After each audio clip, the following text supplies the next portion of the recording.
all of the history of the American Central Bank, the Federal Reserve, there's only been twice that the White House, the president, has asked the Federal Reserve to hike interest rate. The first one was during the 1970s, where Jimmy Carter asked the then chairman, Paul Volcker, to tighten the monetary policy.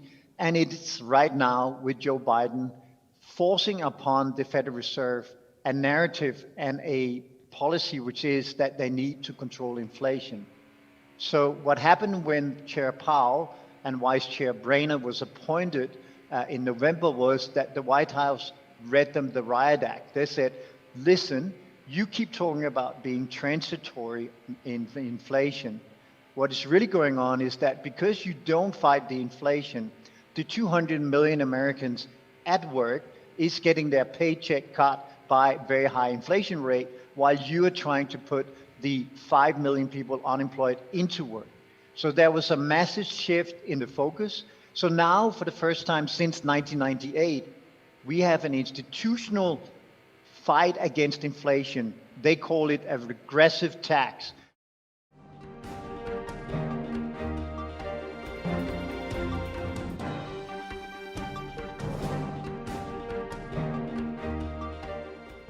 And when you are at the train station and the train is leaving the platform fast, you really need to run and you need to speed up as the train speeds up. So that's the analogy that you have in the world. The only thing you need to understand that this time is different.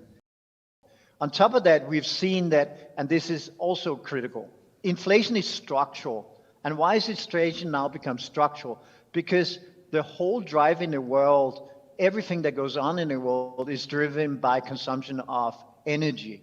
Energy is the one component that is volatile. It is the one component that you cannot control. And in the energy and in the mining space, what we've seen over the last 15 to 20 years is the single biggest underinvestment ever in history. And of course, a lot of that is driven by this ESG and green agenda. But this is an ESG and green agenda that is very valid in terms of containing CO2 emission, but it is a plan without an actual implemented plan to how do we get to this much better world in terms of emission.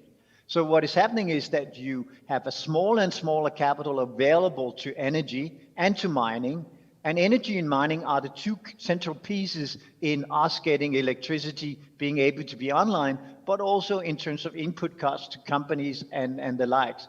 So what is happening in the world right now is that, yes, some of the cyclical aspects of inflation, so shortage of timber, used cars and whatever, will come down in price. But when that is done, the world is still moving toward a green agenda and an ESG agenda, which means there will be enormous focus on batteries, there'll be enormous focus on getting baseload electricity coming through. And of course, with the geopolitical risk escalating, we also have a risk of even higher prices.